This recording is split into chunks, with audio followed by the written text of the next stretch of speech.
Hello, I'm Benjamin Miss, and this is Introduction to Psychology. Today we're going to be talking about social psychology. This tends to be an extremely popular area. We're studying people and the interaction between people. And so some of the questions we want to answer as we discuss these things are, how do others influence us? How do we treat others and what influences that? Where does prejudice come from? And who are we attracted to? These things are all areas of study within social psychology. I'm going to start by asking you a question, or a series, really. What do you think when you see someone swerve their car, or litter, or lie? What do you think about that person? Do you tend to judge them? Well, I'm not saying you're judgmental. I'm saying that people tend to make some pretty snap judgments about people. In these situations, and we tend to make judgments about who they are as people. And this is called dispositionism as opposed to situationism. Situationism is, well, behaviors and actions are determined by the environment, by our surroundings. Dispositionism is behaviors determined by internal factors. You littered because you're a bad person, not because you accidentally dropped something. You lied because you're just darkness inside rather than you were trying to protect someone's feelings. You swerved your car because you're lazy, not because a bee was flying toward you. That's the idea of kind of judging people by dispositionism. And one of the most important things in social psychology is the fundamental attribution error. Basically, when we're looking at the behavior of people, we tend to overestimate the internal factors and underestimate the situation. A classic example of this is the question of how smart are your teachers? How smart do you think your college professors are? Well, if you were to ask your professors questions about things that you're into, they might not know the answers. If you might ask them about things, information about other classes you've taken, they might not know.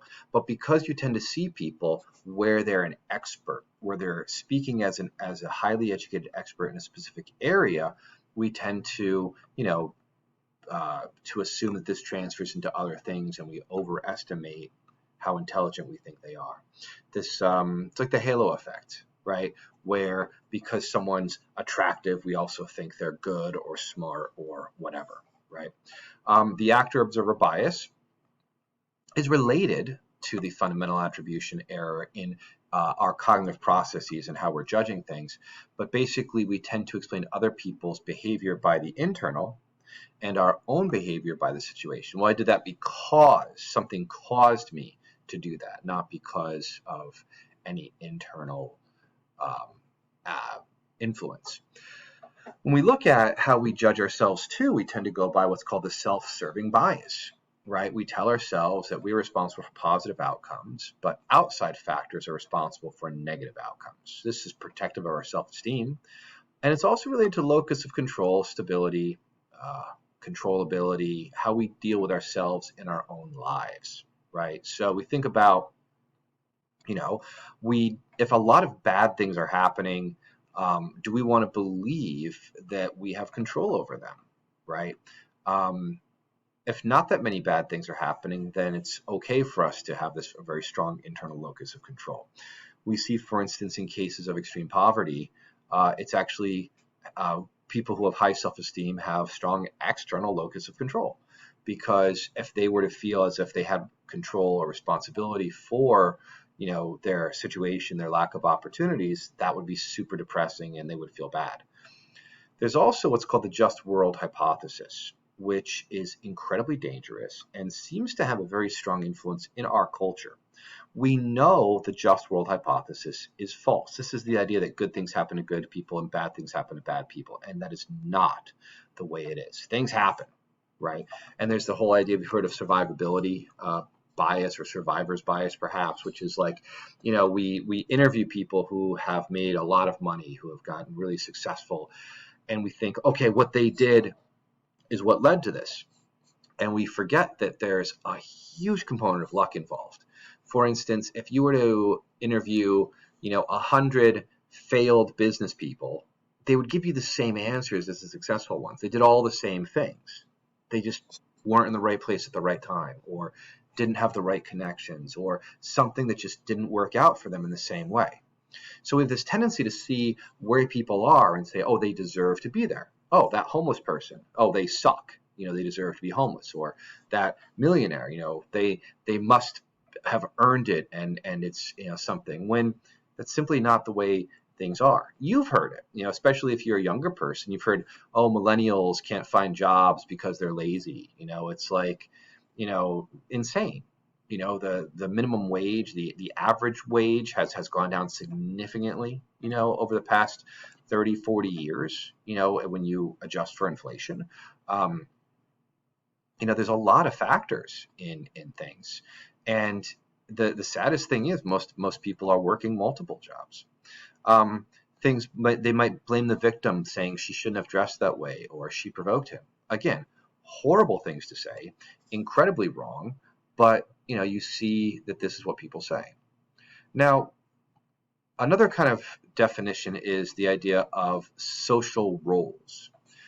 So we have patterns of behavior that are expected in given circumstances, right? So what's appropriate behavior in class, at lunch, at the beach, alone at home? I mean, if you come to class dressed as if you were on the beach, people might be like, what are you doing?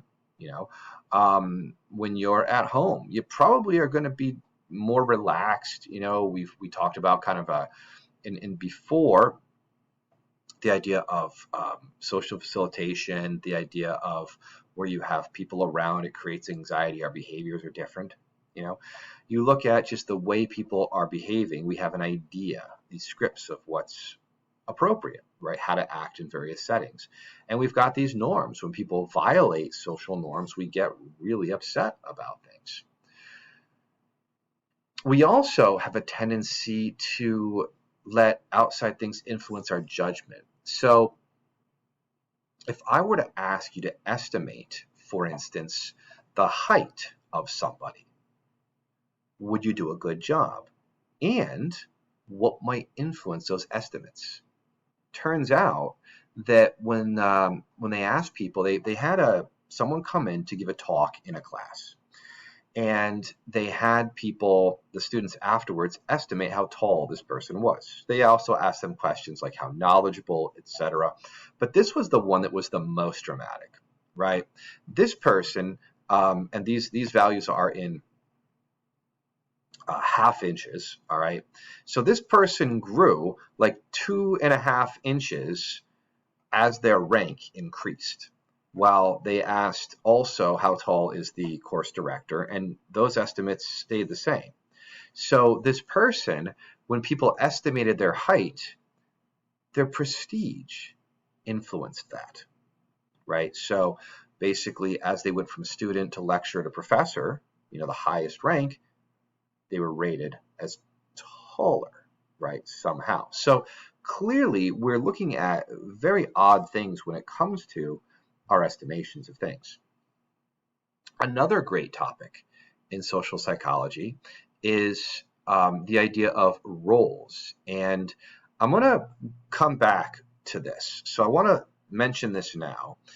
Even though the Zimbardo prison study, and I've got a whole video on this, there were issues and errors, highly influential.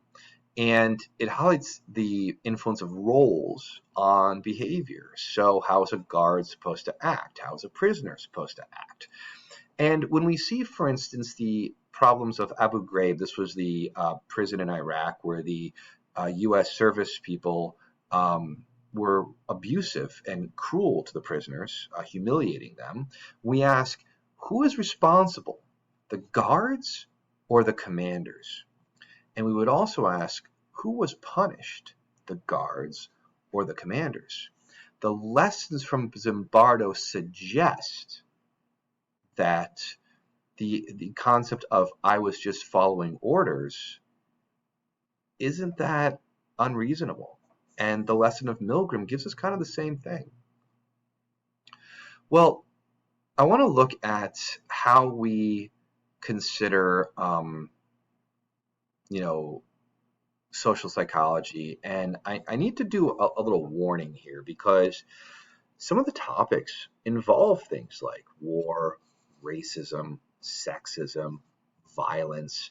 There are some fairly horrific and hateful things that we see when we study groups of people.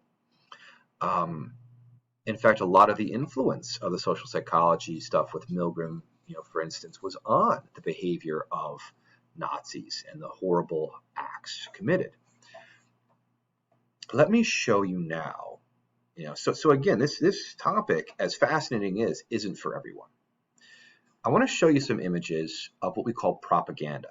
And you have the idea of what propaganda is. It's trying to convince people of things, right? How do you convince them? And so we've got different routes. You've got the central route is where you logically try to convince them of something. Then you've got the peripheral route. Political cartoons and ads and slogans tend to use this route.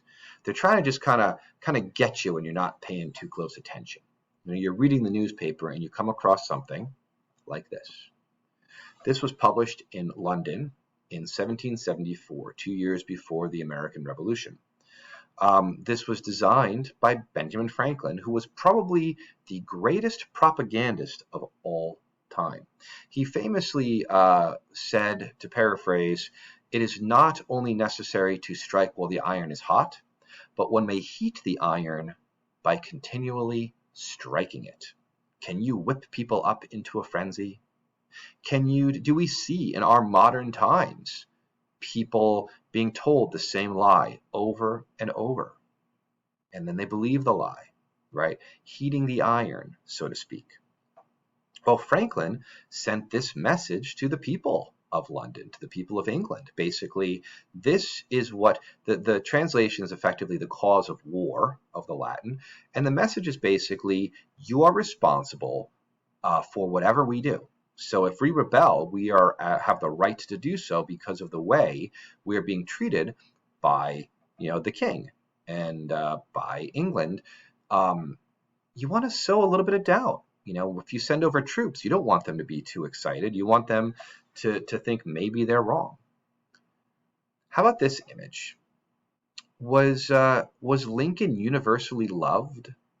No, not at all. In fact, this image seems to portray him quite negatively, sneaking away on the train car in a dressing gown, scaring the cat in the middle of the night, a frightened, cowardly figure.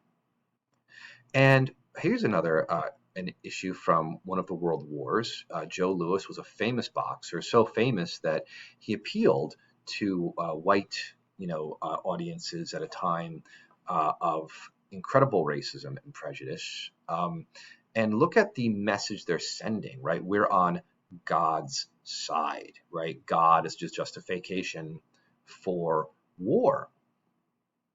Now, here's one that's quite disturbing because of who it is. This is, you recognize the character, but we also look at is how is he being portrayed? He's being portrayed as a Christ-like figure. We think about the horrors perpetrated by Nazis and by people involved with them. And we see how strongly they were given this propaganda over and over. Here is our hero. Here is our savior. And if you've studied the history, you know that the people were crushed. It was a terrible situation for the population. They also had one of the greatest propagandists of all time running Hitler's propaganda machine. Now look at the way that we portray things too. We portrayed things, if you recall, selling war bonds in the United States to fund the war. Here's a symbol of Germany and Japan. You're helpless, right? And again, sexism is part of this. You're helpless, wife and baby, if you don't buy bonds to fund the war. They're gonna get her. They're gonna get your kids. And then, of course, an example of just fantastic sexism. The message here being, I guess, if you don't join the Navy, you're not a man, and she wishes she was a man so she could join the Navy. And And then the slogan, be a man and do it, implying if you don't join, you're not a man. It's just fantastic. Um, So this is our propaganda, and propaganda is related to all different types of persuasion, including sales. We consider different techniques like the foot in the door technique, asking that it comes from the history of the door-to-door salesman who would knock, knock. They'd open the door a little, you try to wedge your foot in there so they can't slam the door on you and get rid of you. Asking for something small and then asking for something big. Can I have a moment of your time? Do I really want a moment of your time? No, I want to sell you something. Lowball, setting the lowest price, then raising it with extras. You go in to look for a car because the price that you see is great price. You get there like, well, that one, it doesn't have power steering. It doesn't have power windows. You'd have to buy your own steering wheel. I mean, just nonsense, right? And then the idea of a free gift, which gets people to listen to presentations. You see these giveaways all the time where they'll give you something small for your attention. Because once they have your attention, you feel as if you owe them something, right? You see this all the time, right? Oh, a free vacation or hundreds of dollars just for an hour of your time to listen to a presentation to try to get you to buy a timeshare. If timeshares were a good deal, they wouldn't need to give you massive amount of free things just to get you to pay attention to try to convince you of something. Well, I want to get into Leon Festinger, who is one of the foundational people in social psychology. And I want to start by telling you a story that is inspired him and his colleagues. And it comes from a story about the end of the world. Okay, so there was this woman named Dorothy Martin from Chicago who received prophecy in the form of what's called automatic writing.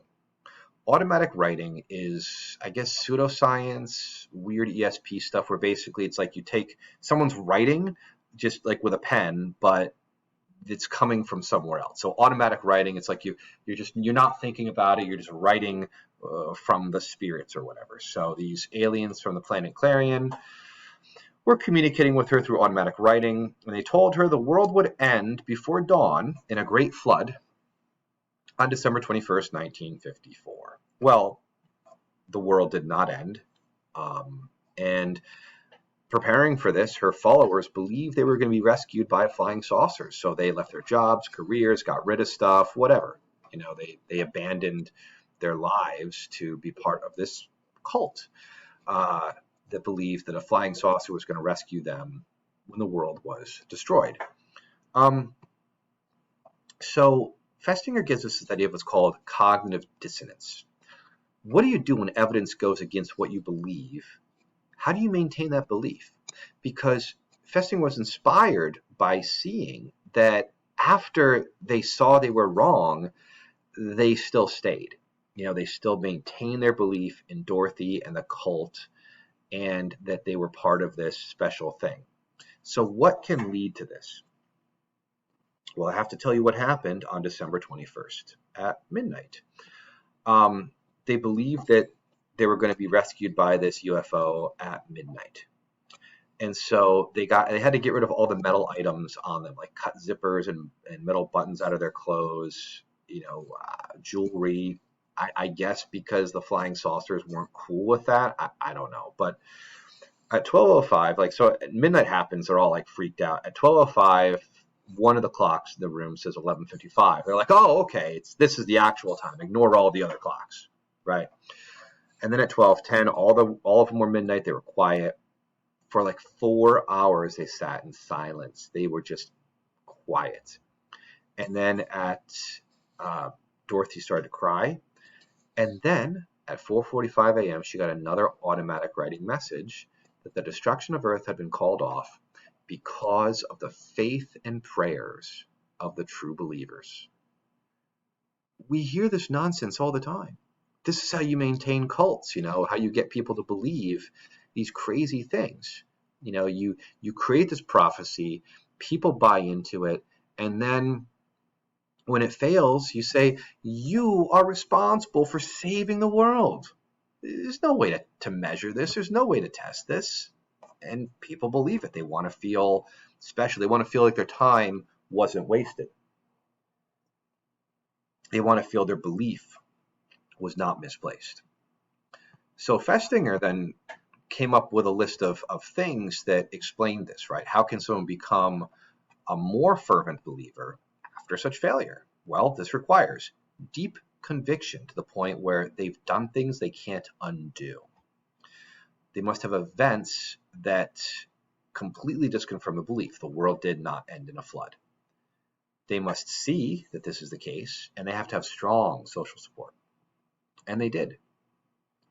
Well, Festinger did a fantastic study to see about this and to see how we are influenced by our beliefs. And he believed that he created a study where students were asked to tell other students the study was fun. This study was super boring. It was basically like a bunch of kind of like just plugs, and they had to like turn these things systematically over and over. And they were told that the study was about mindset on performance. Afterward, they were asked to rate how exciting the experiment was. They were either offered $1 in 1957 money, that would be about like $8 today, or $20 as a retainer to come and do it, which would be like $160 plus in today's money, to tell someone the study was fun. Then they asked them, so basically they asked them, how fun do you think the study was? You know, and so most people say, well, the people who got more money are going to say the study was more fun, but that's not what we were asking, right? It was, you know, a lot of us were not thinking it in the way that it actually happened. So think about it like this. You do the study is boring. There's no question about it, the study is boring. You then have to tell somebody the study was fun, right? Or that it's an interesting study and it's engaging and they're going to enjoy it, because these studies about mindset on performance. After you tell the person the study's fun, you are then rating how fun it actually was. The people who got the $20 were like, that sucked. That was totally boring. They were comfortable with lying. They were comfortable telling people the study was fun when they didn't believe it, because they got a bunch of money to lie. Those that got the $1 convinced themselves the study was fun. They convinced themselves because it wasn't an adequate amount to ease their conscience for lying. Think about how cognitive dissonance works. People justify abuse. For instance, I've had a student argue with me for a long time in a developmental class once about hitting children is good because his father hit him, his father loves him, and it was good for him, right? And he was convinced that the beating must have been good because they said they loved him, so it must have been a good thing.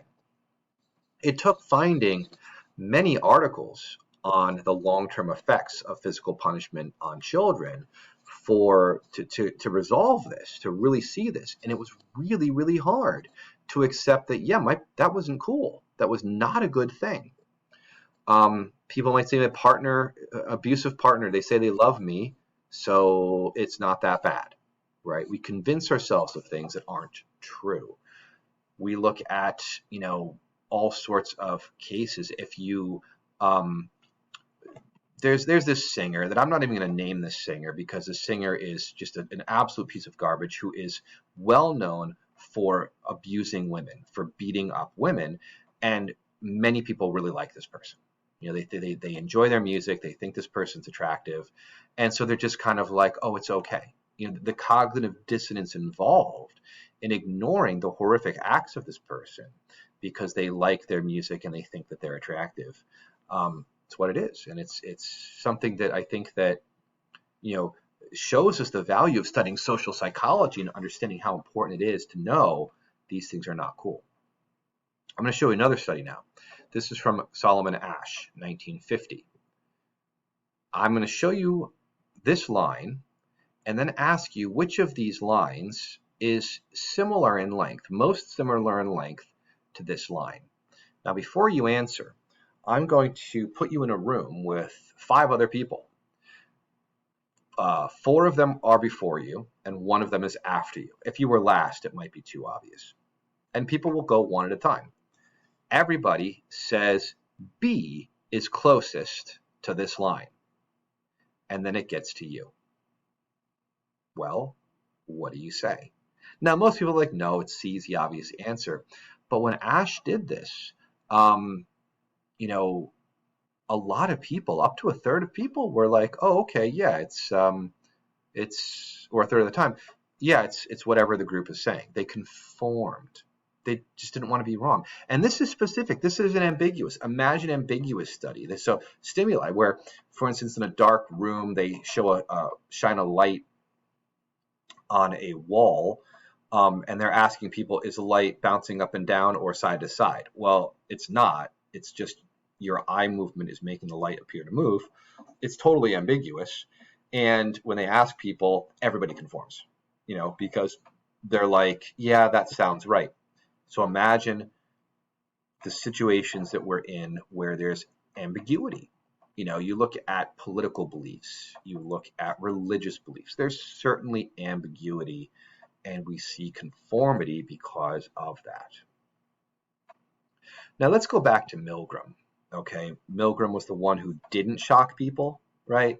It was part of that ruse to see if people would do what they were asked. And he was inspired by Hannah Arendt's Banality of Evil, the story of Eichmann in Jerusalem, who was executed for just sending thousands and thousands of Jews to horrific death. And his defense was, I'm just following orders, right? And a lot of Nazis were using that defense. I was just doing what I was told. I was doing my job. I did my job well. I was a good worker.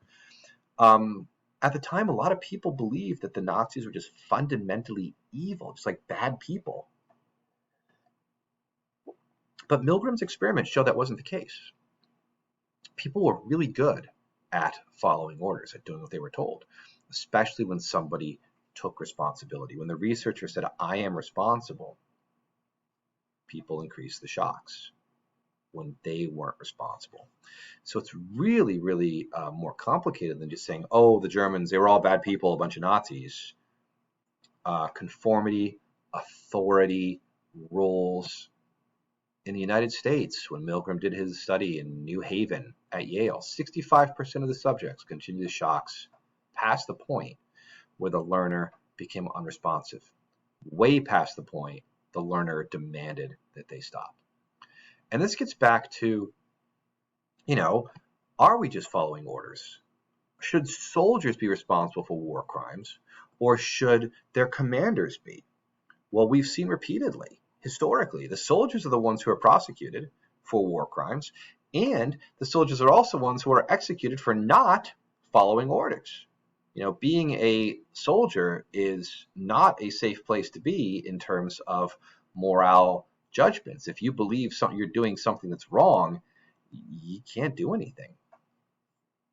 In the rare cases where we've seen it successful, there are still consequences.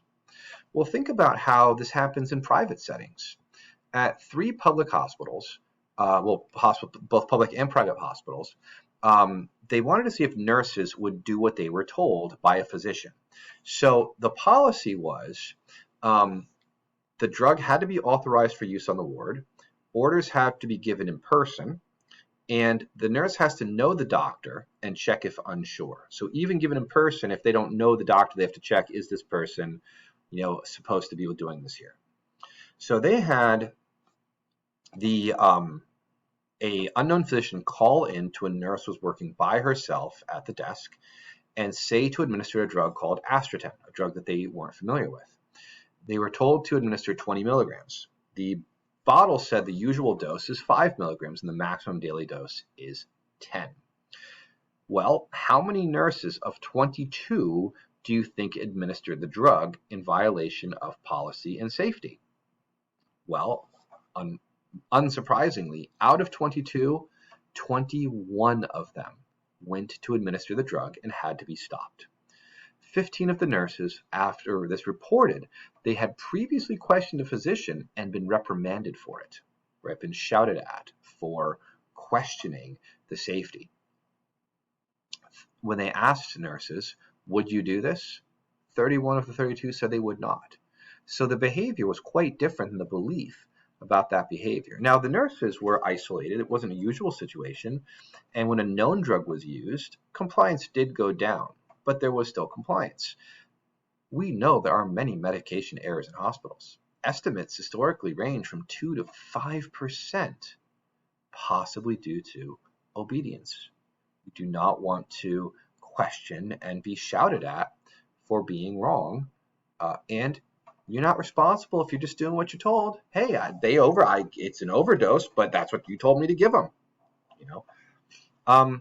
So we go back to that question: should soldiers be responsible for war crimes? Well, according to Zimbardo, people take on the roles they're given, and with Milgram, they obey authority if authority claims to be responsible for the outcomes. In the Hoffling study, we saw that the nurses were willing to give a dangerous drug because they were told to, and they'd faced danger from questioning that before. There's a very famous case that those who were in school at this time remember this probably quite vividly. This was the Challenger disaster of 1986.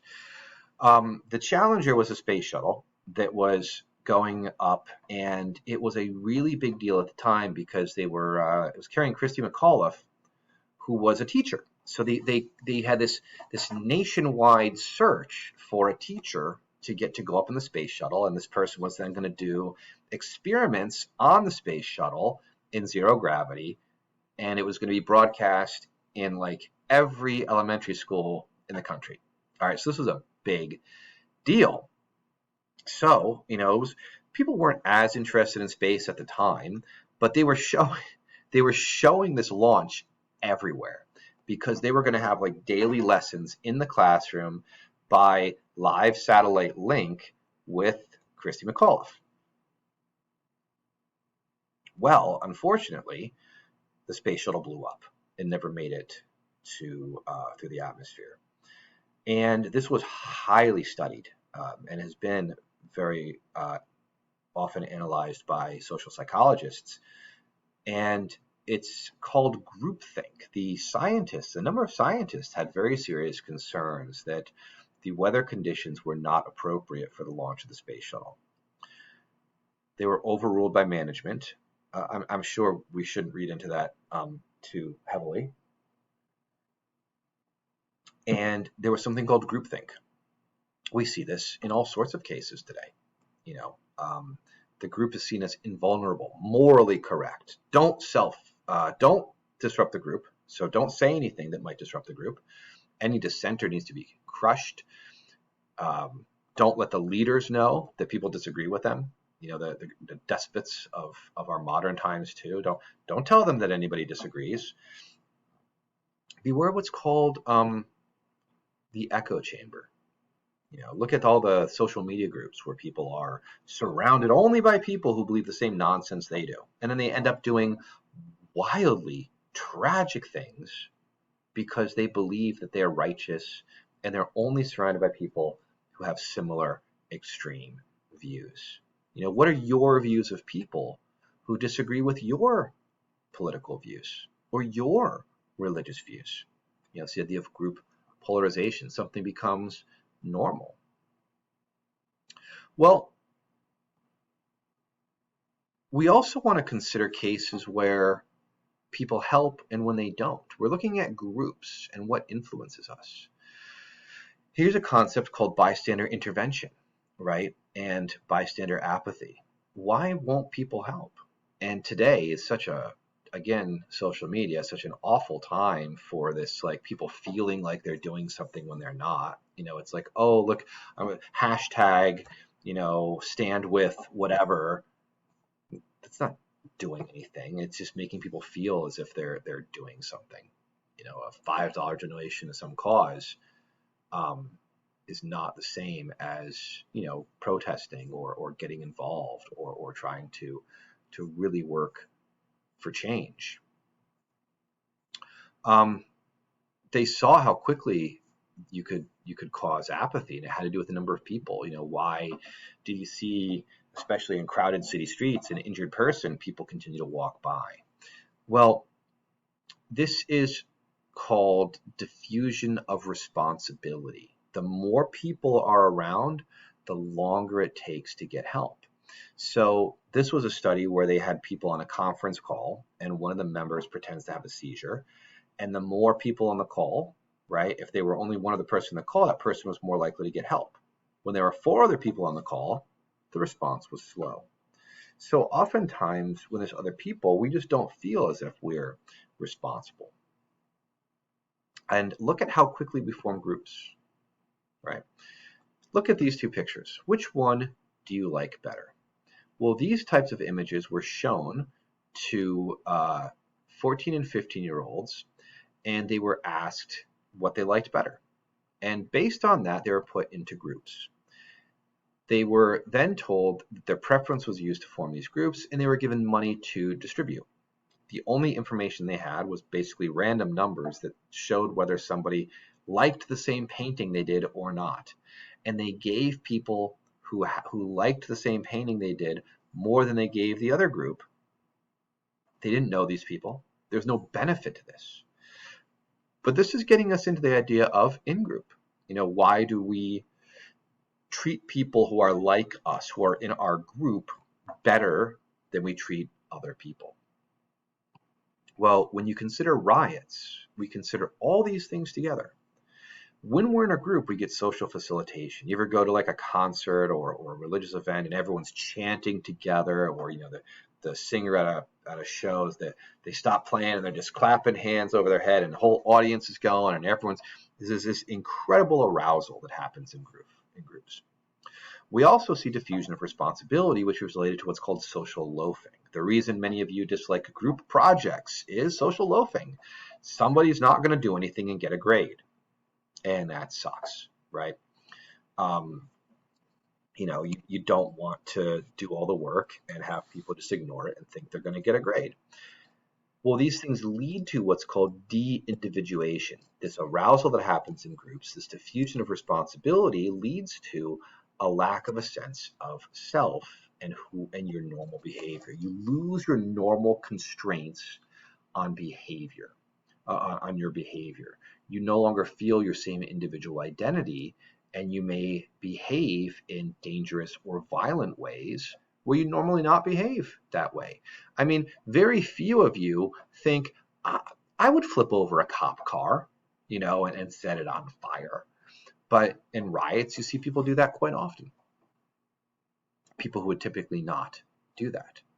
So we consider how these things happen, right? We've got our groupthink, we've got our conformity, we've got our lowering of inhibitions. Let's take a moment and answer some questions.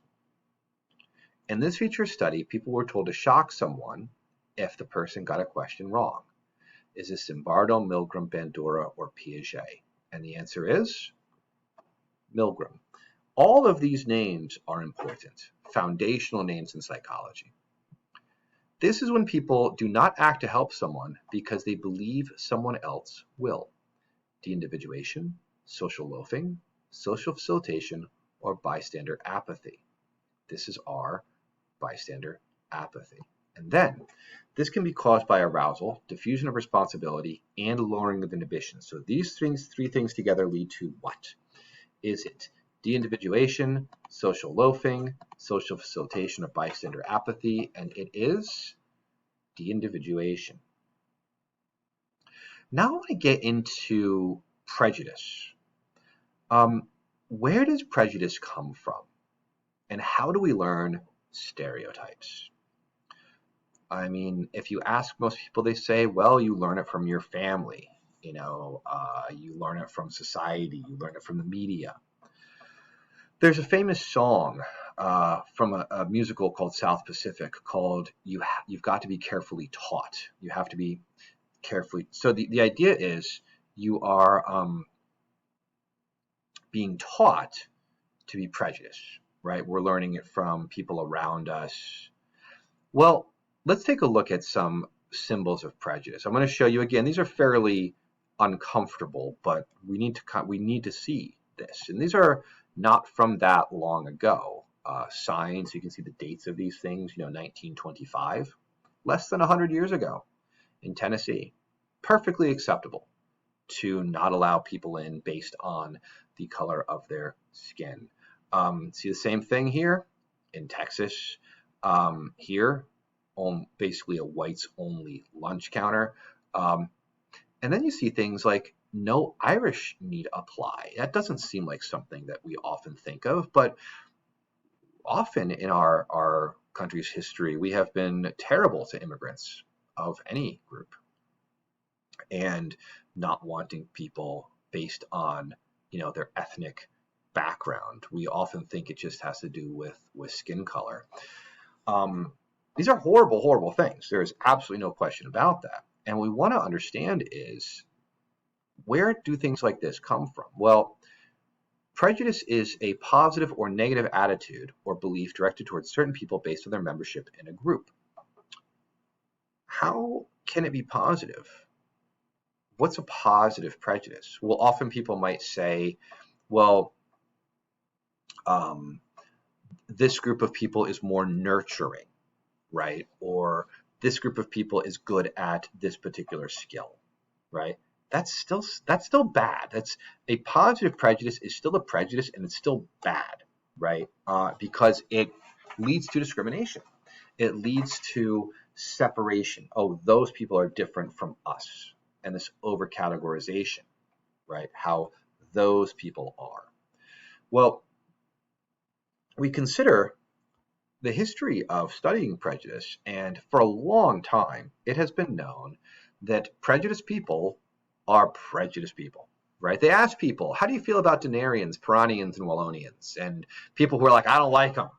They also ask them, how do you feel about, black people and Jewish people? They were like, I don't like them, right? It was the same people, right? The same people who didn't like these existent groups that often face prejudice also didn't like the people in these made-up groups. These prejudiced people they just suck. They just don't like people who are different from them. And that's just a characteristic. There's also, the homophobia and homosexual response study from Adams. This is worth talking about because it's a bit of a problem. So they basically would measure sexual arousal, showing people different images. They would show men, heterosexual men, both heterosexual and homosexual, pornographic images. And what they found was that the men who had stronger homophobia also tended to have a stronger physiological response, like arousal. This has often been shown as evidence that, oh, look, if you're homophobic, it just means you're secretly gay or whatever. But it's worth noting that anxiety can also increase physiological arousal. So it does not say that. This is a very common myth. Prejudiced people simply happen to be prejudiced people. They share common beliefs. We consider how the media promotes prejudice, right? We look at, who are the characters. And again, there's some systematic issues here. The media historically was not going to put on a lot of shows starring women and minorities. And the reason for that was minorities were more likely to watch TV shows with white protagonists.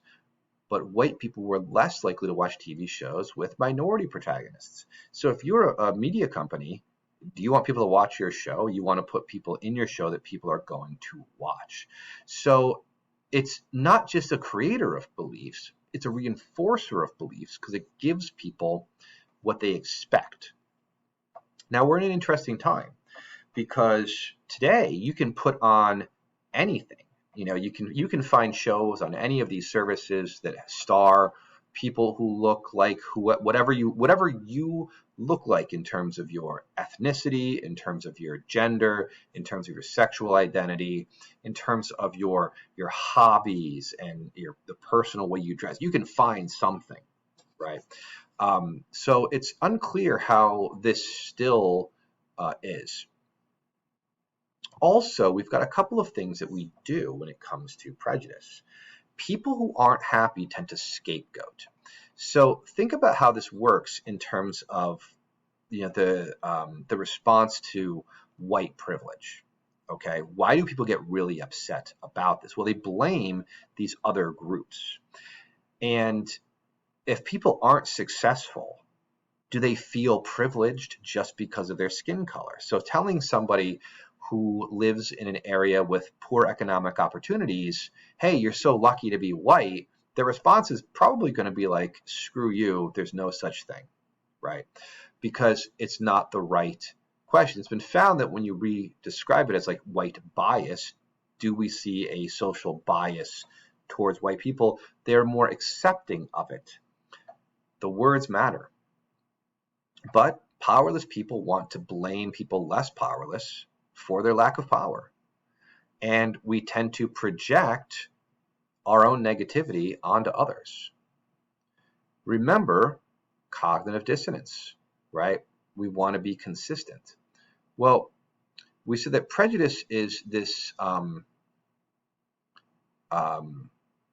attitude based on, groups. We also see that stereotype is an inaccurate generalization on which the prejudice is based. So again, it can be positive or negative. But it makes it harder to treat each member of a group as an individual, and it narrows the expectations for behavior. One of the greatest causes of prejudice is unequal status. Does one gender in our society tend to have greater status? How about race or ethnicity?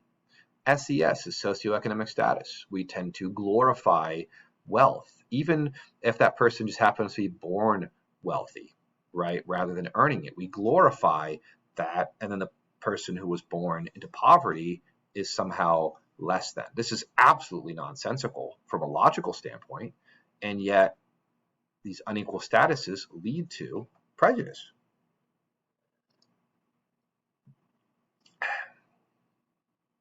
Consider, are women bad at math? For a long time, they've been told that this is the case. They've been told that, you can't do these things. Incredible prejudice, right? And yet 60% of the degrees in the biological and agricultural sciences, over 50% of chemistry degrees, almost half of biology PhDs, almost half of the degrees in math. We're basically looking at a major shift. And this is over 10 years ago. And this is continuing to change with more and more women getting advanced degrees.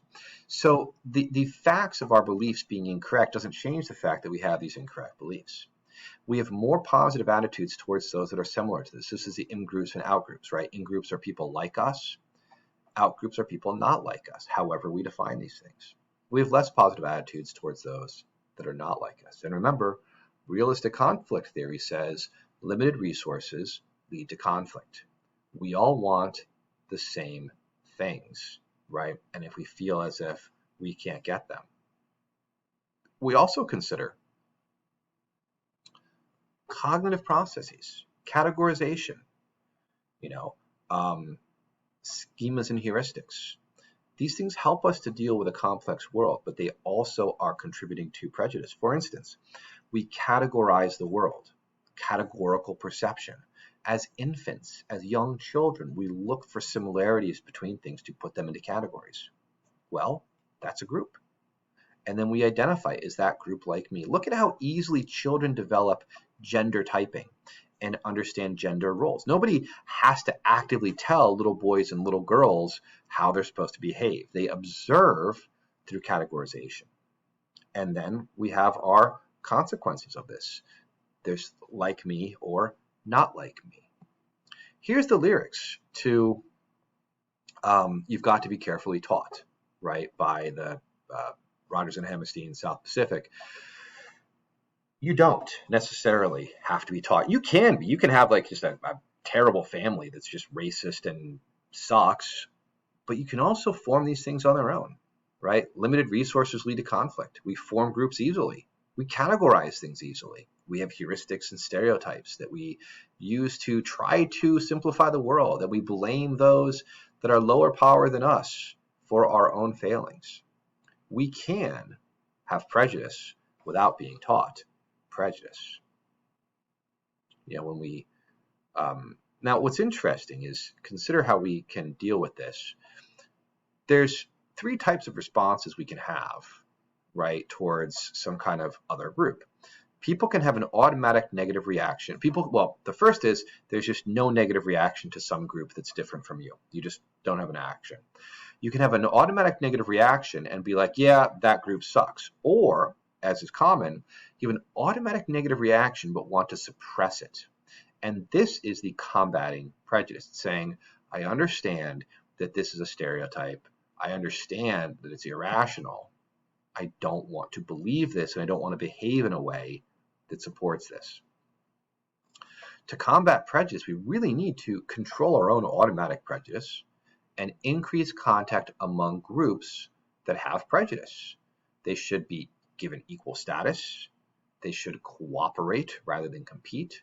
And they should have informal contact in order to interact. Now, the last part of social psychology that we'll be talking about is attraction. And attraction kind of gets us into a different kind of place when it comes to this. So this is a little bit a little lighter to finish up some pretty rough topics. So think back to your last few romantic relationships or attractions, and think about what physical characteristics you might have been attracted to, what non-physical characteristics you might have been attracted to, and what are we not consciously attracted to? What are we not even aware of? Well, consider what can we do, and you want to make your profile pic for your your dating site or whatever. What can you do in order to maximize your attractiveness? Well, let's look at some images. Which one do you think would be more attractive if we showed people? 1 or 2? 1 or 2. Same thing here. 1 or 2. 1 or 2. And finally, 1 or 2. 1 or 2. The answer isn't necessarily the same for every pair. But what I was showing you, if you were to show people hundreds of images, sometime the person wearing red, sometime the person wearing another color, when the person is wearing red, they will be rated as more attractive than if they're wearing another color. Red increases preference for both men and women in attractiveness. When we look at, why do we find interest in unique traits? Well, things like hair color and eye color. And it comes down to, in a lot of cases, why are we looking for things that we have in common? Historically, blue-eyed men preferred blue-eyed women. Why? Well, think about paternity. 2 people with blue eyes will have a blue-eyed offspring, but a blue-eyed person and a brown-eyed person may not. It's not as predictable. Rates of infidelity are wildly difficult to measure, but the rates are somewhere between 6 and 75%, hopefully closer to 6, but the estimates are very hard to assess. So when you look at why people have these preferences, it certainly has to do with these things. Now, what about characteristics? Look at how it works. Proximity and interaction, like exposure, right?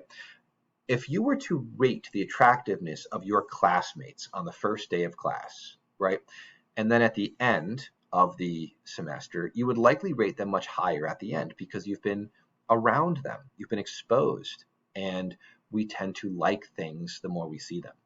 We like things that are similar to us rather than opposites. The myth of opposites attract is not necessarily true. It's because we notice these things, they stand out to us. Certainly, physical attractiveness, what we find, and there's very clear things to this, and we do like people with self-esteem. Self-esteem is clear in many cases, we can see. Consider also that attraction is complex, and we're not intending to ignore same-sex attraction, but same-sex attraction is a little bit more complicated because for heterosexual attraction, we can use the whole evolutionary, well, these are the characteristics that demonstrate certain things. Same-sex attraction will often contain many of these elements, but not necessarily always in the same way. When we look at what women are attracted to, we tend to see they like masculine features, but only more so during certain parts of the menstrual cycle. right? During the peri-ovulatory period, they tend to have different attractive attractions. Symmetry, everybody likes symmetry. We tend to rate this higher. Waist to chest ratio basically is the chest rate larger than the waist to a certain extent, and they are attracted to height and posture. When we look at what men are attracted to, we see youthfulness, and if you look at like beauty products, it's like, you know, very much focused on youth. Butt, waist, butt more than breasts. Waist to hip ratio, which is, you know, different, similar to the idea of the chest to waist ratio, but now we're looking at the waist to the hips for women. And this is variable based on culture in terms of what's ideal. Height. Men tend to prefer women who are slightly shorter than average, 0.7 to 1.7 standard deviations below the average height. So that'd be maybe 2 to 5 inches below average. Lustrous hair, right? Those beauty products that promise to have you that lustrous hair, and clear and healthy skin. These are markers of, you know, things like fertility and things like that. Well, I mentioned proximity. This is the danger of not just for physical attraction in people, but the kinds of things you're putting into your attention, right? The more you are exposed to ideas, crazy racist ideas, the more you start to think they make sense, the more you're okay with them, right? We got to be careful about what we attend to. The more we listen to hateful things, the more we think, oh yeah, that's okay. Yeah, those people, they do suck. You know, oh yes, we can hurt them. You know, let's blame them for our problems. Exposure increases liking. Now with sex and love, chemical attraction is related to the release of oxytocin that happens during orgasm. It also happens at other times, primarily childbirth. There was, oh God, I've seen, you know, let's hug and release oxytocin. No, that's simply silly. But oxytocin does cause bonding in people who already like each other. You know, so assumably, if you're having sex with somebody, you already like that person, and it leads to bonding. But there is a strong chemical attraction where falling in love appears, the brain of someone who's falling in love can appear to have similar characteristics to the brain of someone who has OCD, obsessive compulsive disorder, right? The obsession with this person. And we even see attraction going to extremes. Look at, for instance, the tail of a peacock. This is extremely heavy. It makes it harder for the peacock to get away from predators. It takes a lot of energy to maintain this tail. And yet, girl peacocks so like guy peacock tails that it doesn't matter what the cost is. It's so good for reproduction. This is called Fisherian runaway. The trait becomes increasingly selected for, even though it has cost for the individual. It's the benefit between the balance between cost and benefit, right? So that's the last part of attraction and our social psychology. A lot of interesting things to consider when it comes to how we view people and our interactions with them. And truly, we've barely scratched the surface. We could do an entire semester of just introduction to social psychology. And I encourage you to consider it if you've enjoyed this. And I hope you have enjoyed our discussion, and I look forward to more. Thank you.